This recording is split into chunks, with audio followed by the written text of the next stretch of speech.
Okay, so continuing with some of the questions. These are again related to the questions that we have been discussing past few days.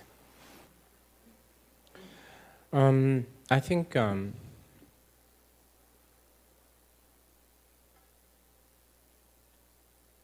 there are many other questions, but I've chosen to speak some of these because I think maybe some of these are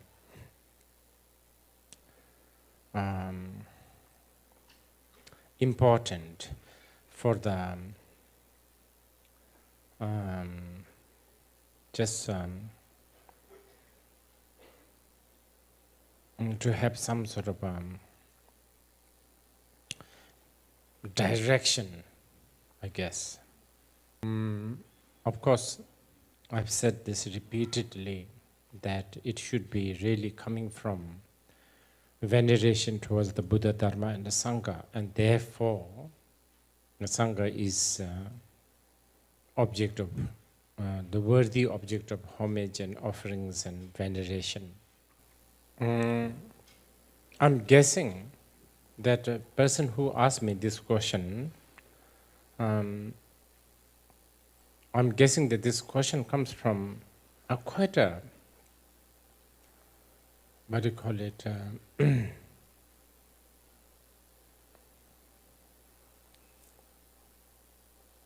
worthy subject to speculate. Okay, maybe making offerings to the Buddha and Dharma probably is clearer. But Sangha, especially in the mundane world, at the end of the day, Sangha is usually human. And we ourselves, we are human. So it is possible that between two human beings, you also develop a certain relationship. So it may not necessarily be motivated by veneration towards the Buddha, Dharma, and the Sangha. And these are something that is so individual. I cannot really give a clear. It is possible that you may be making an offering to a specific Sangha or some Sangha just because they are human and therefore you have developed a certain human level friendship. They are charming, they are friendly, they are helpful, etc., etc. So is that, consider offerings to the Sangha? Perhaps not entirely, because there is a human negotiation involved. This is not a recent issue. This kind of challenge existed long before. At least on the Vinaya level, the Sangha, members of the Sanghas are quite visible. Quite visible. You can tell who is sort of bhikshu or bhikshuni sort of. Now, the tantric yogis are obviously a very important Sangha, and as popularly sort of assumed, tantric yogis are not always an austere ascetic. So today, if you encounter a billionaire who drives around with a solid gold limousine, but who is actually a tantric yogi of the really excellent quality, and let's say you are aspiring tantrika, and then you also you see renouncant, monk who is really simple, who is like a real genuine renouncant, and maybe at $1 that you can afford, should you offer that to the monk? That may mean a lot. Maybe it's a lunch for this man, the monk. Or should you offer to this yogi driving in the solid limousine, who for $1 is really won't be, covering anything? And let's make it more complicated. Let's say there is some really hungry, you know, Haitian, who is really hungry, and for him or her, this $1 could mean a week's lunch. Now, this is really in your hand. What kind of practitioner are you? It's so much, this is your choice, which is based, the choice that you make on understanding the view and therefore the practice. And let's make it more complicated. Let's say there's a lot of journalists who's about to take photographs of you. You can win a lot of good reputation by you giving this to the Haitian hungry person, but Okay. your reputation is forever doomed if you offer that $1 to this limousine driving billionaire. Okay, so these are quite important and deep questions, I would say. But generally, I would say, just make an offering with the motivation of awakening all sentient beings. The second question here is, what are the proper ways to offer to the monks and nuns? Now, of course, the motivation is the, paramount. I don't think the person who is asking this question is talking about how to fold your palms together. Should you bow or not? I think, that's just a cultural thing which you can do however it fits. These are kind of difficult again. Actually, I forgot. My mind is everywhere. I was saying that this challenge exists long before. I mean, currently, even in places like Bodh Gaya, some of you, those who have been to Bodh Gaya, you may know, there are a lot of these monks, like so many. Suddenly, there's a ratio of the monks have gone up. And, many times, people tell us, those are really fake monks. They actually, every time there is a ceremony, they will just wear a robe. And then during the summertime, when there's no other devotees, in Bodh Gaya, they're all plowing field.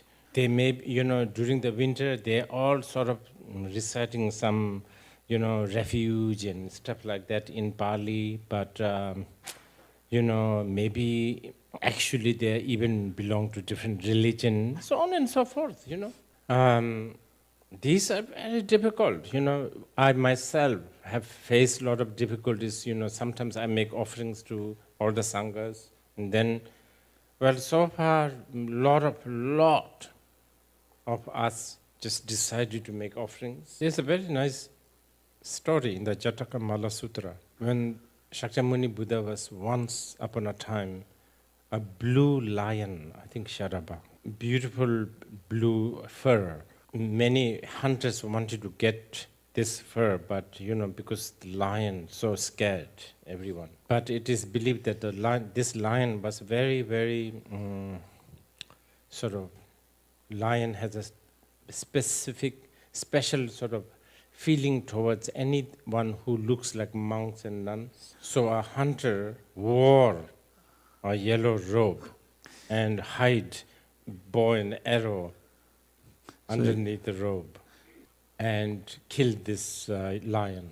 And in the Jatakamala Sutra, it states that actually the Bodhisattva accumulated like incredible amount of merit just because the Bodhisattva respected the symbol of the renouncant. Well, that's one. Another, I guess, the person who's asking this question is also talking about,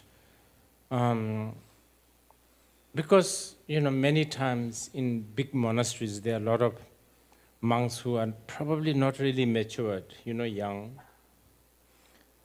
And should we, offer them a smartphone which may lead them to TikTok, which then may open the door for things like Blackpink, and then, so on and so forth, right? Like, so what do we do then? That's actually kind of small. I'm sure some of you, those who have read some of the things that I wrote, you know, I think I've written this. The wealth is actually much more of a challenge for the Buddhists in general, and especially, renouncance wealth. It's a much more tricky. People, get so, what do you call it? Get so worked up if a renouncant have some sort of, sexual scandals. That's much easy because, in order to practice Dharma, you don't need sex. But in order to practice Dharma, you need to eat a little bit, right? And for that, you need a bit of a wealth. So this one is very inconvenient thing. And it gets really complicated because I think the people who make offerings, sometimes they're very devoted, but the devotion also is a little bit maybe overshadowed by, naivety, not thinking about the consequences. But also, we don't want to also dampen their enthusiasm. Yeah, these are the inconvenient truth of being in the samsara, what to do. Ideally, all those who follow the Buddha, they follow the Buddha, by really analyzing through reasoning, right? If people come to Buddha Dharma because they see logic, they see reason, that would be the most ideal. But if you are asking me, if people come to Buddha Dharma with a complete blind devotion, personally, I'm going to close one eye and half. People who go to the temples just to burn an incense and then, pray for good examination and stuff like that, I think it's good to me, So I'm just giving you as an example. So it's inconvenient truth. There are few inconvenient truths. I think it's good that people ask these kind of questions. So this is why I'm also putting some effort in answering. I think it's good to discuss, but to sort it out, how do we sort this out? It's impossible. I don't think so. It's really, really individual. And I'm sure many of you, those who know Mahayana, you will know very well, like Vimalakirti, for instance. Would you make your offering to Vimalakirti, or would you offer to the Shariputra? No, that's really, you have to think now. You have to make decision.